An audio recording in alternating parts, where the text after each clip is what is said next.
and revolutionaries. We need individuals that's committed. We need individuals who are willing to go on their own pocket and pay for change. If you're not willing to invest in your community and invest in the things that you're talking about, why are you doing it then? See, we got too many people that's running up to the plate that's looking for fame, not change. They're looking for fame, not change. See, when you look at the DNA of the struggle in Detroit, Malcolm X all over it. Jimmy Boggs, who sat at his house. Google his name, learn about it. In 1963, he wrote a book called American Revolution, before his time.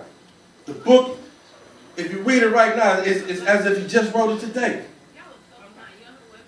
He sat at this man's house and they broke bread, they organized, they talked, they politicked. Malcolm influenced the Black Panther Party. Malcolm influenced the Black Liberation Army. Malcolm influenced the League of Black Revolutionaries right here in Detroit. But again, how many of us are really studying? How many of us are really committed to this? See, to be black in America is to be committed to fighting for your people. You have no choice. It's not a part-time job. It's not a part-time job. Because when you get pulled over, you get reminded that you're black. And when the police behind you and you think they're about to pull you over, you're reminded that you're black. I don't know how many of you all have frequent downtown. You get reminded that you're black because you feel out of place. Yes. When you walk through your neighborhoods and you see a disproportion of wealth, you're reminded that you're black. Why? Because we've given up. We've accepted the mediocrity that they've given to us. Because we bought into this illusion because the fact that Oprah supposedly owns her own channel that we won. The fact that they gave us BET that we won. They gave us a birthday to celebrate MLK, but the dream was deferred. Little black kids are still being miseducated. Mothers are still left home by themselves to figure out how to take care of their family. Black fathers still looking for their manhood on corners. So the complexity of Detroit, from the water, from the education, to the community, from the food, but there's no unification. There's no unification within that framework. And that's not saying that we all have to agree. Principally, we should agree on what we're fighting for, and we should connect the dots. However, again, we're chasing the money. And the money is dictating how we're organized. And we're acting bougie in our information. We're acting bougie in our knowledge, like we know everything now. Nigga, please. The struggle was going on before you started reading a book. It's the application of that book. See, when I was in prison, my father taught me, for man to know, he got to be about what he knows. See, right now, we're dealing with this Messiah complexity, where we're waiting on somebody to come and save us. You know, the guy that's 6 feet, you know, all handsome and stuff, and talking real good. But are you intelligent enough to really dissect what this man's saying to you? Or is he just talking a bunch of talk? See, as black folks, we good talkers, but we ain't good doers. Nigga, show me what you talking about. Where's your program? When I'm asked that question, where's your program? What has you built? What has you done? Nigga, go to Zone 8. They might not can't say my name, but they gonna say restoring the name back to the hood. They gonna say he gave away a backpack giveaway. They gonna say when I went in the store, when I ain't had the money, he allowed me to get a hamburger. And I'm not talking about me. The ideas that I believe influenced me to behave that way. You see, when I didn't have business cards, and I would conduct business with my people, I gave my book as my business card. Something that I was trying to make money off of, but with my people, my relationship that I want to build, which was more important than the money that I need to make. Because at the end of that book was my number. And I wanted you to connect with me. See, this is how real that we got to be with one another. And within the complexity of these organizations that we have no fucking relationships. No, we meet each other in events like this and say we're going to do this and do that, but we don't do nothing. But we get on Facebook and we post something, and it's because somebody doesn't show up, we get mad. I've been there. Nobody showed up to the backpack giveaway. cussing folks out. People support what they want to support. The importance of us is our consistency, our longevity, our commitment to it. Because our people have seen so many people come and go that it's unbelievable. They want to see if you're going to be there. What is your consistency to this problem? Because they live with the problem every day of their lives. They have no opportunity to go take a break. But again, we have to always say, what are we fighting for? If we're saying liberation, what does that mean? Because right now, we're closer to restoring the neighbor back to the hood than we are to liberation. But liberation is the idea that needs to take us where we want to go, but restoring the neighbor back to the hood gives us the foundation to stand on. Because if we have no foundation as neighbors in our community, how can we operate in a society that's liberated? And liberation starts within. We can't liberate society until we liberate ourselves. See, many of us want to work on the problem outside ourselves, not realizing the problem is inside of us. You know, many of us come from a family, an alcoholic mother, abused father, crack, etc., etc. You know, whether directly or indirectly. And we have detached ourselves from these problems, but we want to come act like we solutionaries when we haven't solved the problems in ourselves. So as oppressed people, we become damaged as a result of those things. And so we have to begin to heal. You see, I wouldn't be who I am if I didn't heal myself.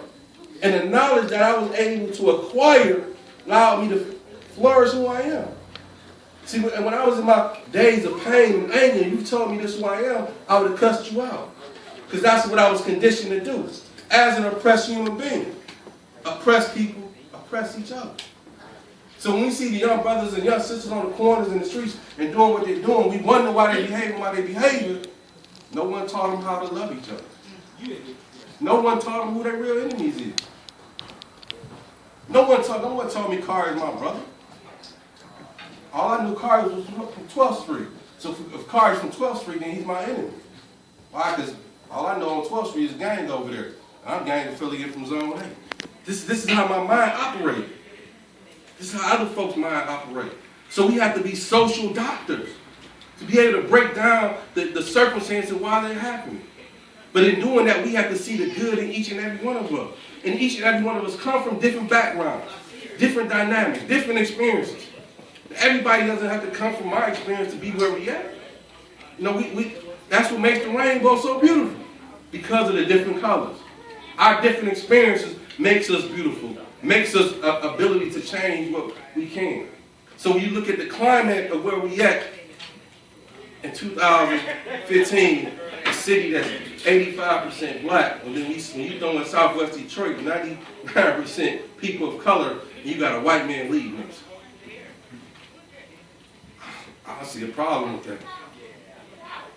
I mean, I joke with folks, I say I'm going to move to Livonia and run from there. Exactly. It's a joke, right? But Duggan can move to Detroit and run from there. We're in the time where black people say, let's give the white guy a chance. Let's give the white guy a chance. What has happened in the last 30 years for us to say that? What psychological damage has taken place in our community that we feel the need to give the white man a chance? Not just any white man, the white man that don't even give a damn about us. I mean, out of 700,000 black people, you saying there's not one of us that's qualified? But again, we have to examine, because liberation is not at the voting booth. At the voting booth is just a tactic, a strategy. How do we infiltrate that place, which is a white dominant structure? You know, can you imagine Coleman Young operating in that? He did the best he could. But one of the things that we take away from Coleman Young is the fact he came from Black Bottom. He came from a predominantly black community that helped shape him to be who he was. Our experience, our education of our community. So when you look at black people, we've known struggle all our lives. But we didn't struggle just to struggle. We struggled to be better. We struggled to love each other. We struggled to care for each other. When those things went out the door, violence became more prevalent. The ability for a Mike Duggan to come in and do what he do. Again, as we talk about Honorable Malcolm X, Malik Shabazz, we have an individual here that has his name, which is disgraced it, in my opinion. His name shouldn't be Malik Shabazz, it should be Malik Duggan. That's what his name should be. Malik Duggan, that's what we should call him. That's because he doesn't work for us. He's not concerned about black people. At one point in time, he may have. Again, examine a person's actions, not what a person says. Because if your actions are not matching your words, it's a problem there. Again, and I say these things to challenge us. I have nothing against nobody I've said personally. It's political. We have to change those dynamics if we want to change Detroit. And even changing Detroit, we have to examine what do we mean by Detroit. Go back to its origin. Detroit is a name that was colonialized in this area. So when I say Detroit, I'm not taking pride in Detroit itself. I'm taking pride in the people that live here. I'm taking pride in the fact that we're fighting for something that's greater than what we have presently. But I understand that it's important that we establish liberated zones, that we establish territorials that allows us to free ourselves in a way that we're working on behalf of our people. As we talk about capitalism, there cannot be a movement of liberation without capital. It's impossible. There's a difference between capitalism and capital. Capital is something that we control. Capitalism is something that controls us for the benefit of exploiting individuals. So with a new term, which is not a new term, but it's a popular term now, entrepreneur. Everybody in this room says I'm an entrepreneur, right? In some form, some fashion, which is actually a code word for capitalism. If you look at it and you break that down. So what we, as African people, that's going against our nature. That's going against who we are. We need cooperative economics, cooperative living, cooperative sharing. We have individuals, when they're dealing with you from a base of how can they profit off of you. You need to kick that person out of our community. Because as Malcolm said, you show me a capitalist, I'll show you a bloodsucker. Because that person's whole thought process is predicated upon money. Not predicated upon the human value of each and every one of us. Because each and every one of us is valuable in some form or some fashion. What we have to do is commit ourselves to a table. Arguing, fighting, whatever we need to do to come up with a plan of working out the solutions to fixing our problems. And the first problem is loving ourselves. Willing to share with each other. How many of us in the room will commit ourselves to every month to donate what we can to a pot towards something? These are type of thoughts that we need to interject with ourselves. When Farrakhan came here last year or 2 years ago, whatnot, he said that people ran up and gave money. Malik Yakini came and said he probably couldn't get more than $2. What's the difference between Malik Yakini and Farrakhan? I never talked to Farrakhan, but y'all damn sure talked to Malik Yakini.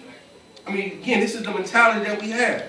We have this Oprah syndrome complex that we're waiting on this Messiah individual. And we have those folks right here within us. But they're so close that we don't even believe it. that we can't even invest in them, and invest in them or investing in ourselves. Again, these are things that we have to question and wonder, the information that we're taking and how it's dictating how we're operating. Everything that we're taking in ourselves is influencing us one way or other. So everything that I do, from the food I eat, from the women I talk to, books I read, and music, is directing a certain way. A certain path that I'm walking, a certain way I want to think. And this is how we have to operate, because shit is too serious, man. Shit is too serious. And we can't continue to allow our enemies to take us more serious than we take ourselves. But we have to commit to a practice. And commit to that practice is basic, of sharing our resources. Everybody on this side, they say, this is the working side, and this is the side of skills. How do we make this work? But again, making that work first and fundamentally, we have to build relationships. We have to build trust. Because if wine can paint and I need a painter at my house, if I don't trust wine, I'm not going to invite him to my house. It's that simple. I don't give a damn how good of a painter he is. But again, I have to be able to meet wine where he's at. Wine, I have to meet where I'm at to be able to have those conversations, to build that type of relationship. Because everybody in our community is valuable. And as we develop what that value looks like, then we can see who's not valuable in our community, who doesn't want to follow this script. No doubt. And that individual automatically puts him or herself on the outside looking in. I mean, I'm old enough to remember when I can go to the corner grocery store and make a couple quarters, helping the old lady with her bags. Young men, young in our community now, they can't do that. I mean, when you look at Black Bottom, one of the most premier communities in America, and the time that it developed, you tell them we can't do the same. Right here in 2015, technology where it is. I mean, money is the easiest thing in America to get because we live in a capitalist society. But how do we develop the principles? That's what we want to get to the bare nakedness of it, the principles and the values. What is that? What does that look like? Again, we all have great ideas, but how do we get behind ideas that represent all of us? I mean, these are issues and challenges that I see. Our egos are killing us. People want to be the man or be the woman. It's killing us. This snake mentality of fighting over crumbs. That's what the fuck we're fighting over. While white folks are sliding in, sneaking in, coming in, and before we know it, it's going to be a whole new city. I mean, some of us have moved on and moved up and whatnot. But what about your mother, your grandmother, your aunt, your sister that can't afford to move? What happens to them? We're talking about communities that's of chaos, and that chaos is this possibility that they can get hurt. And that we are responsible for going that community and stabilizing that community, stabilizing young brothers and young sisters in there with hope. And we have to bring hope back to the table. We have to bring love back to the table. For me, folks recognize me as an activist. I'm a revolutionary. I believe in total, complete change. It's a word that's like people scared to say nowadays. Or folks have taken the R out and said I'm an evolutionary. I'm still trying to figure what that means. You're always evolving, so you that by default. But revolutionary is a committed person that's committed to change. And that's what we need more than anything. Folks are committed to change. I'm part of an organization called Black Soldiers. We have chapters in St. Louis, New York, Rochester, New York, and Detroit. We're committed to do programs, People's Survival Program, restoring the Navy back to the hood. And I'll leave you guys with this instead of the interview. I was just in Baltimore, and I was out there with Eddie Conway. Anybody familiar with Eddie Conway? Eddie Conway was a member of the Black Panther Party in Baltimore. He just got out last year after serving 44 years. We said it again. After serving 44 years. Mind you, I just turned 42 last week. So he's been in prison as long as I've been living. However, he came home committed. He came home still full of life, full of energy. And that's the thing that when you look at, particularly Detroit, we got to get rid of this old guard. This old guard is suffocating us. This old guard, these old ideas is in the way. We need new energy, new life. Not meaning that we don't need elders. Elders to guide us. We definitely need them. There's a difference between old people and elders. And so when I'm talking about the old folks, their ego, where they still want to be the man, where they still want to control everything, because they're getting tore off in the back pocket. And when they look at you, all they see is a foot soldier. They don't see the purpose of serving our community. And so building this relationship with Eddie, and when we were just talking, he was like, man, it was easy to work with you because anybody I talk to across the country, and actually they know Yusef Bunchy Shakur, like, yeah, that guy doing work. That guy doing work. Fuck my ideas, fuck my beliefs. God's doing work. And that's what it's about. What is the work that looks like in your community, that looks like in the city of Detroit, that looks like across the country? And it's important that we have a national outlook. It's important that we develop a global outlook of what, because the same problems that we face in Detroit, it's happening in Harlem, New York. Harlem ain't, I mean, I don't know if you talked to anybody in Harlem lately, it ain't the same Harlem. I was just driving down Woodward, I saw a slew of white people. You know, I remember one time, and not saying white people always not lived in the city, but the way you see it now, it's a different breed. So again, if all these white people moving in, what happened to the black people? And again, it's not about white against the black. It's about understanding the class divide, you know, and those who are controlling the city and how they're manipulated. So even though we have a white mayor, a black city, predominantly black city council, the majority of them are serving the corporate interests that paid for them to get on the election that they want. They don't care. They don't care about us. They care about your vote. They come in, they sit at your table, they come walk down your street, and they'll tell you what you want to hear. But once they get elected, they're dancing to a different tone. So we have to sit down, we have to pull our resources together. We're more powerful than what we think, than what we give ourselves. We have to stop supporting black businesses that don't support black people, don't support black communities. We have to stop supporting business that is just about a capital gain. I mean, that's a social crime in itself. And we're contributing to it by continuing to support them. And we have to pull our resources together, and pulling our resources together, we have to pull each other together. And we have to have frank conversations. Tell someone when they're wrong. You know, we need tough love. Stop trying to, you know, in this struggle that we're in now, we're trying to be friends. And being friends is not going to cut it. We need to be comrades.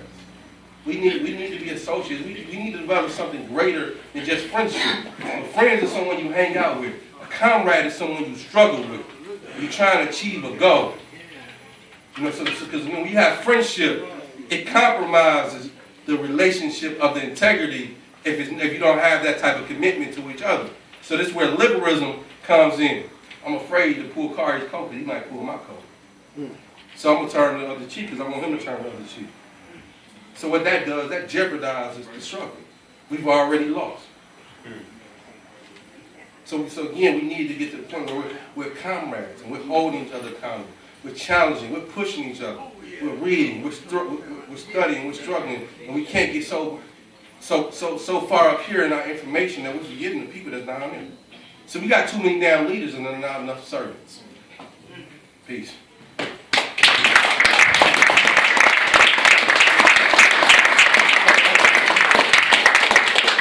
All right. Right now, I don't know if you guys are familiar with it, but I'm about to get into my podcast interview.